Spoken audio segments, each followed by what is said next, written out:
महोदय वेळ मिळाला पाहिजे.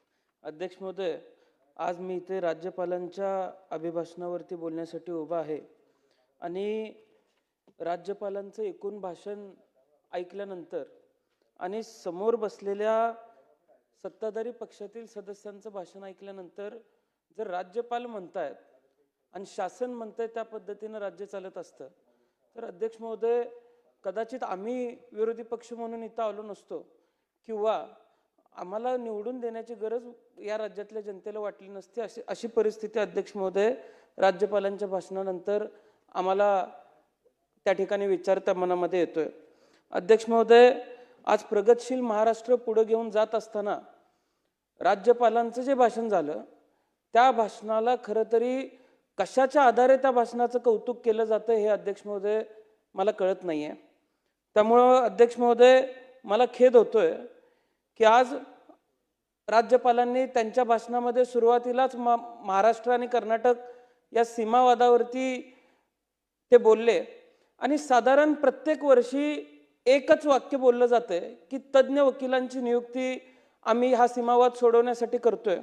पण अध्यक्ष महोदय, मी मागच्या वर्षीही सांगितलं की आम्ही ज्या वेळेला बेळगावला जातो, बेळगावच्या ग्रामीण भागामध्ये जातो, तिथं मराठी भाषिकांना मारहाण केली जाते.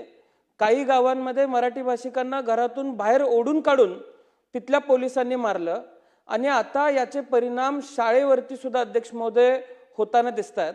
बऱ्याच आंदोलकांवरती तडीपारीसारखे 2-2, 3-3 वेळा तडीपारी लावले जाते, तिथल्या लोकांवरती अन्याय केला जातो आणि आता शाळेवरती त्याचा परिणाम होतोय. अध्यक्ष महोदय, मागच्या वर्षीच्या माहितीनुसार मागच्या वर्षीच्या 10वीच्या वर्गामध्ये 1,81,000 मराठी विद्यार्थ्यांना कन्नड या विषयामध्ये अध्यक्ष महोदय नापास केलेला आहे. आता एका विषयामध्ये अशा वेळेला नापास झालं तर 1 वर्ष वाया जातं.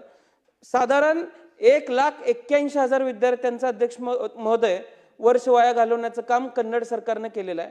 त्यामुळे राज्य शासनाने यावरती काहीतरी ठोस उपाययोजना केली पाहिजे आणि राज्यपालांच्या भाषणामध्ये ती उपाययोजना कुठेही अध्यक्ष महोदय दिसली नाही. दावोसचा करार, आज बरेच सदस्य खरं तर दावोसच्या कराराच्या बाबतीत बोलतायत, किती गुंतवणूक आली हे सांगतायत. मला बऱ्याच वेळेला विशेष वाटतं, कौतुक वाटतं, समोर बसलेले जे सदस्य आहेत दावोसमधून आंतरराष्ट्रीय गुंतवणूक लाखो कोटींच्या तादादामध्ये आणली आणि 40 लाख रोजगार निर्माण होणार आहे असे समोर बसून सांगतात. पण परत भाषण जसं पुढं नेत आहेत तसं मतदारसंघामध्ये आमच्या अशी परिस्थिती आहे, MIDC स्थापन आहे पण तिथं कंपन्या येत नाहीत असं सुद्धा सांगतात. अध्यक्ष महोदय, कुठेही भाषणामध्ये सुसूत्रता पुढच्या सदस्यांच्या दिसत नाही आणि राज्यपालांनी जे सांगितलं, खरं तर किती नोकऱ्या निर्माण झाल्या, किती गुंतवणूक आली, माझ्या आधी ज्येष्ठ सदस्यांनी त्याचा उहापोह केलेला आहे. पण अध्यक्ष महोदय, कशा पद्धतीच्या कंपन्या येतात? एकीकडे राज्य शासन राज्यपालांच्या भाषणामध्ये कॅन्सर विरोधी धोरण सांगते, पण अध्यक्ष महोदय आज कोकणामध्ये रत्नागिरी जिल्ह्यामध्ये मिटेनी नावाची केमिकल कंपनी आलेली आहे. सदर कंपनी इटलीत बॅन झाली होती. त्या कंपनीला महाराष्ट्रामध्ये देशामध्ये परवानगी मिळते. इटलीमध्ये ज्यावेळेस या कंपनीवर बॅन लावला गेला तिथल्या 3 लाख लोकांवरती बऱ्याच आजारांचा परिणाम अध्यक्ष महोदय झाला होता. त्यामध्ये किडनीचा कॅन्सर झाला होता, तो अध्यक्ष महोदय बरा होऊ शकतो. थायरॉइडचा कॅन्सर झाला अध्यक्ष महोदय, थायरॉइडचा कॅन्सर सुद्धा उपचारानंतर बरा होऊ शकतो. कोलेस्ट्रॉल वाढलं अध्यक्ष महोदय, आज सुद्धा आपल्या इथं सुद्धा ते टेक्नॉलॉजी आहे, कोलेस्ट्रॉल वाढलं, गोळी खाल्ली, कोलेस्ट्रॉल कमी होऊ शकतं. यातला सगळ्यात मोठा परिणाम अध्यक्ष महोदय हॉर्मोनल इम्बॅलन्सचा होता. हॉर्मोनल इम्बॅलन्स हा बरा होऊ शकत नाही आणि हॉर्मोनल इम्बॅलन्स झाला तर अध्यक्ष महोदय काय जन्माला येईल हे मी सांगायची गरज नाही. कोकणातले बरेच आमदार येत आहेत, आमच्यापेक्षा त्यांनी सगळ्यांनी या गोष्टीची काळजी करण्याची आवश्यकता आहे आणि लॉंग टर्म इम्पॅक्ट या सगळ्या गोष्टींचा काय होणार आहे याच्यावरती अध्यक्ष महोदय अभ्यास करण्याची आवश्यकता आहे. आज ही कंपनी लक्ष्मी ऑर्गॅनिकच्या माध्यमातून भारतात आलेली आहे. रत्नागिरी सारख्या ठिकाणी काम चालू आहे. खरं तर MPCB असेल, शासन असेल, प्रशासन असेल, काय काम करते हे खरं तर राज्यातल्या जनतेसमोर अध्यक्ष महोदय येणं तितकंच गरजेचं झालेलं आहे. अध्यक्ष महोदय, राज्यपालांच्या भाषणामध्ये कृषी क्षेत्रावरती अगदी राणादिन थाटाटल्या योजना त्यांनी सांगितल्या, AI सांगितलं. अलीकडच्या काळात AI म्हणले की लोकांना जरा बरं वाटायला लागलेलं आहे अध्यक्ष महोदय. पण आज भारत अमेरिकेचा जो करार झालेला आहे हा करार कुठल्या दबावापोटी झाला, काय गोष्टी आहेत, याचा कुठलाही उहापोह अध्यक्ष महोदय आम्ही करणार नाही किंवा त्या खोलात जाणार नाही. पण आज जर करार आंतरराष्ट्रीय पातळीवरती झालेलाच आहे, तर महाराष्ट्रामध्ये तुम्ही कुठली समिती तयार केलेली आहे आणि त्याचा परिणाम महाराष्ट्रावरती कसा होणार आहे? आज संबंध देशामध्ये सोयाबीन उत्पादक शेतकरी, मी फार लांब जात नाही, माझ्या मतदारसंघामध्ये 4,500 हेक्टर सोयाबीन आहे. मराठवाड्यामध्ये त्याच्याही पेक्षा जास्त आहे, विदर्भात त्याच्याही पेक्षा जास्त आहे. आज सोयाबीन उत्पादक शेतकरी अडचणीत आलेला आहे. नाफेड सोयाबीनची गरज संपली म्हणून खरेदी बंद करतं आणि अशा काळामध्ये अमेरिकेतनं सोयाबीन कशासाठी मागवायचं आहे आणि इथल्या स्थानिक शेतकऱ्याचं नुकसान अध्यक्ष महोदय काय करायचं आहे? डाळीची तीच परिस्थिती आहे, कोकणातल्या भाताची तीच परिस्थिती राहणार आहे, ज्वारीची तीच परिस्थिती राहणार आहे. आणि काल अध्यक्ष महोदय मी अमेरिकेचा आणि भारताचा झालेला करार वाचत होतो. आज माझ्या मतदारसंघामध्ये द्राक्ष 10,000 हेक्टर आहेत. फळबागांच्या बाबतीमध्ये कुठलंही निश्चित धोरण केंद्र शासनाचं नव्हतं. आज त्या करारामध्ये फळबागांच्या बाबतीत काय धोरण असणार आहे, तिथनं कुठली फळं मागवायची आहेत आणि इथनं कुठली फळं पाठवायची आहेत, या बाबतीत कुठलंही धोरण नाही. पण तरी सुद्धा हे धोरण आणलं गेलं आणि आज महाराष्ट्रावरती त्याचा परिणाम उद्याच्या काळामध्ये दीर्घकालीन होणार आहे. यावरती आपण विचार करण्याची आवश्यकता आहे. AI वापरून अध्यक्ष महोदय करायचं काय? खरं तर AIचा वापर ही उत्पादकता आणि उत्पन्न वाढवण्यासाठी झाला पाहिजे. पण उत्पादकता कोणासाठी वाढवायची आणि अध्यक्ष महोदय उत्पन्न कोणासाठी वाढवायचं आहे, हा प्रश्न खरं तर निर्माण झालेला आहे. दूध डेऱ्या, इखंड डेअरी पोल्ट्रीला मोठ्या प्रमाणात फायदा होणार आहे म्हणून सांगितलं जाते. पण अध्यक्ष महोदय, महाराष्ट्रातल्या देशातल्या किती कंपनीज अमेरिकेमध्ये ज्या क्वालिटीचं खाल्लं जातं, दूध पिलं जातं, त्या किती नॉर्म्स त्यामध्ये अध्यक्ष महोदय बसतात आणि इथल्या किती कंपन्यांचं दूध उद्या अमेरिकेला पाठवलं जाऊ शकतं, याचा सुद्धा अध्यक्ष महोदय अभ्यास कुठेतरी केला पाहिजे.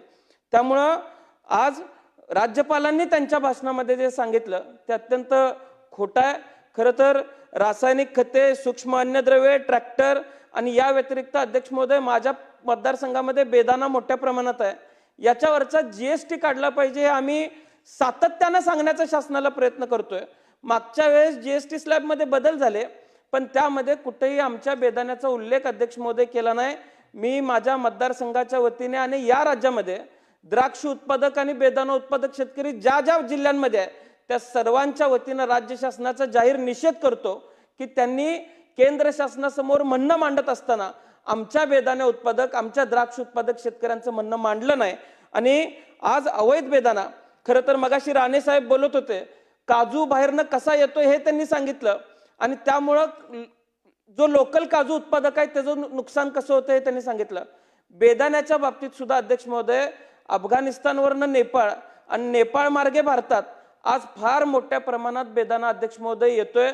माझी तासगावची मार्केट कमिटी ही एशियातली सगळ्यात मोठी मार्केट कमिटी बेदाण्यासाठीची आहे. आमचा टर्नओव्हर 1,000 कोटीपेक्षा जास्त टर्नओव्हर एकूण त्या इकोसिस्टम मध्ये होतोय. आणि ज्यावेळेस हा तुच्छ दर्जाचा बेदाणा आमच्या मार्केटमध्ये येतो त्यामुळे वेगवेगळे आजार होऊ शकतात. आज हा बेदाणा थांबवण्यासाठी राज्य शासनाची सुद्धा आणि केंद्र शासनाची सुद्धा कुठल्याही पद्धतीचं ठोस धोरण अध्यक्ष महोदय नाही, याचा खेद सुद्धा मला होतोय. त्यामुळं अध्यक्ष महोदय, जे मत राज्यपालांनी कृषी क्षेत्राच्या बाबतीमध्ये मांडलं, बरीच फळ पिकं आहेत जी भविष्य काळात वाचवायला लागणार आहेत. डाळिंबाचं महामंडळ आहे, आज काजूचं महामंडळ आहे, तसंच येत्या काळामध्ये द्राक्षाचं महामंडळ स्थापन करावं ही विनंती सुद्धा अध्यक्ष महोदय मी करेन.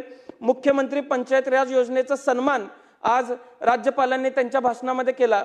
खरं तर लोक चळवळ जी तयार व्हायला पाहिजे ती ग्रामविकास खात्याला या योजनेच्या माध्यमातून लोक चळवळ अध्यक्ष महोदय तयार करता आली नाही. सगळा दबाव ग्रामविकास अधिकाऱ्यांवर टाकायचा. तुम्ही सहज प्रत्येक जिल्हा परिषदेमध्ये जाऊ शकता. आज हजारो ग्रामविकास अधिकाऱ्यांनी आपले राजीनामे राज्य शासनासमोर ठेवलेले आहेत आणि आम्ही हे काम करू शकत नाही म्हणून अध्यक्ष महोदय सांगितलेलं आहे. ही खेदाची गोष्ट आहे अध्यक्ष महोदय.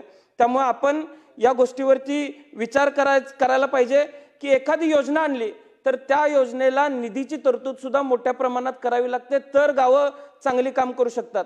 वसुंधरा योजनेमध्ये अध्यक्ष महोदय, मला तुम्हाला सांगायला अभिमान वाटेल की गेल्या 1 वर्षामध्ये आमच्या पंचायत समितीने दोन्ही इतकं चांगलं काम केलं की आज महाराष्ट्रामध्ये ज्या टॉपच्या 3 पंचायत समिती आलेल्या आहेत त्यातली पहिली पंचायत समिती तासगावची आली आणि तिसरी पंचायत समिती कवठेमंकाळ तालुक्याची आली. प्रशासनाला घेऊन आम्ही काम करायचा प्रयत्न करतोय. चांगल्या योजना लोकांपर्यंत पोहोचवण्याचा प्रयत्न करतोय, पण अध्यक्ष महोदय काम करायला निधीच नाही।